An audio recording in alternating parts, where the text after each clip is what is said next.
Monsieur François Gèze, les éditions La Découverte ont publié plusieurs ouvrages sur la guerre d'Algérie et sur l'Algérie contemporaine.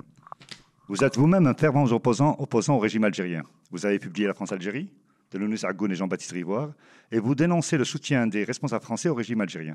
Selon vous, pourquoi ce silence assourdissant de la France ? Enfin, c'est plutôt une difficulté à comprendre et à parler de ce qui se passe en Algérie.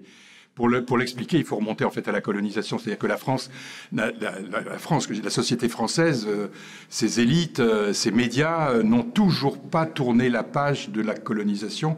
Et pour la tourner, il faut la connaître. Et celle-là, elle reste très très mal connue. Pendant toute une période après l'indépendance de l'Algérie, après la fin de la guerre d'Algérie, l'histoire même de la colonisation française en Algérie depuis 1830 a été effacée des représentations, effacée pendant presque plus de 20 ans. Et depuis lors, il a fallu attendre même 99 pour reconnaître que la guerre, ce qu'on appelle en France la guerre d'Algérie, que les Algériens appellent à plus juste titre la guerre d'indépendance, la guerre de libération, en France, c'était les événements d'Algérie. Il a fallu attendre 99 pour que ça soit reconnu comme une guerre. Et donc, c'est ça qui fait, comme je le dis souvent, qu'il y a une espèce il y a une maladie algérienne de la France. La France est malade de son histoire algérienne, qu'elle n'arrive pas à regarder en face, qu'elle n'arrive pas à comprendre, qu'elle n'arrive pas à connaître. Et c'est ce qui fait que, dans les années 90, au moment de la sale guerre contre les civils déclenchée par le régime après le coup d'État de janvier 92, eh bien, elle est tombée, les médias français, la classe politique française, une bonne partie de l'opinion française est tombée dans le panneau de la désinformation organisée par la police politique du régime algérien, qui présentait cette guerre comme une guerre civile, comme une guerre entre les vilains barbus, les vilains islamistes qui voulaient mettre le pays à feu et à sang, et les militaires républicains qui voulaient sauver la démocratie, alors qu'en vérité, c'était une guerre contre les civils, contre les islamistes, bien entendu, ceux qui avaient voté pour le Front islamique du salut en décembre 91, mais c'était surtout une guerre contre l'ensemble de la population, qu'il s'agissait de mettre au pas. Et ça a été fait avec des méthodes absolument effroyables, de sales guerres, comme les Français l'avaient fait en Indochine, en Algérie même, comme les militaires argentins l'avaient fait en Argentine dans les années 70. Torture, exécution extrajudiciaire, disparition forcée, voilà. Et ça a été effacé des représentations en France, au moins pendant...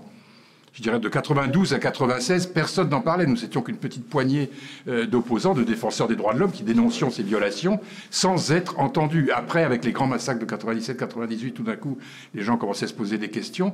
Mais disons que la reconnaissance pleine et entière de ce qu'a été cette guerre contre les civils, à ce jour, plus de 20 ans après, n'existe toujours pas en France. Si bien que quand le Hirak est arrivé en février de cette année, à la surprise de tout le monde, je veux dire, en effet, personne ne l'avait anticipé.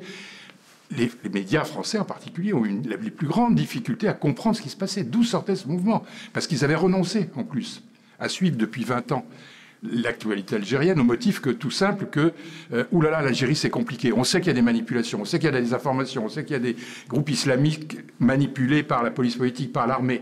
Mais le détail de ça, on ne veut pas le savoir. Alors qu'on peut le savoir. Nous, Algeria Watch, depuis 20 ans, depuis 97, plus de 20 ans, nous documentons ces crimes, nous documentons le rôle de la police politique. Tout ça est connu. Nous ne sommes pas les seuls. D'autres grandes ONG internationales l'ont également fait. Donc, si on veut savoir, on peut savoir. Mais les Français, les médias français, au nom de cette maladie algérienne, au nom de cette non-reconnaissance du rôle néfaste qu'elle a joué dans ce pays-là pendant si longtemps, eh bien aujourd'hui, continuent à se fermer les yeux. Je crois que la meilleure façon, comme vous dites, la meilleure façon justement de décourager les gens, c'est de dire oui, c'est trop compliqué. Et ça s'est déjà vu depuis des années, c'est trop compliqué pour les gens pour comprendre, alors que c'est simple. Si on peut comprendre, c'est simple. J'ai une autre question à vous poser par rapport à Jean-Yves Le Drian et Macron qui ont déclaré qu'ils étaient pour des élections transparentes en Algérie. Qu'en pensez-vous ? Oui, ça ne veut pas dire grand-chose. En fait, derrière des déclarations qui ne mangent pas de pain, parce que dire qu'on est pour des élections transparentes, on est tous pour des élections transparentes. Quand on connaît le régime algérien et les élections truquées qu'il a enfilées depuis des décennies, on se demande bien ce que ça veut dire. Non, en vérité, ce qui préoccupe M. Le Drian comme M. Macron, au demeurant, c'est la stabilité du régime. Donc, il présente une élection présidentielle qui est censée avoir lieu maintenant le 12 décembre, comme la nécessité qu'elle soit transparente, etc., que ça soit la voix du peuple, alors que le peuple, il est dans la rue tous les vendredis depuis plus de 9 mois pour dire qu'il ne veut pas d'élection comme ça sous tutelle de l'armée, qui veut que tout le monde dégage, que les généraux, y compris ceux qui organisent cette élection présidentielle, s'en aillent. Et c'est ça dont les Français ne veulent pas non plus. Eux, ils préfèrent que les généraux y restent. Parce que pour eux, les généraux, aussi antidémocratiques soient-ils, aussi truqueurs d'élections soient-ils, c'est pour eux, dans leur représentation, la représentation des élites françaises, de notre ministre des Affaires étrangères et de notre président de la République, la garantie de la stabilité de ce régime qui est très important pour celle de la région, etc., etc. Mais là aussi, il y a une méconnaissance des racines profondes de la révolte populaire et de tous ses traits, une méconnaissance profonde de ce que demande véritablement le peuple algérien. Parce que quand vous dites les Français, c'est les responsables français, vous précisez, les responsables français. Oui. Une dernière question. Que pouvons-nous faire en France pour soutenir le peuple algérien dans sa quête de liberté et de démocratie? Comment on peut agir?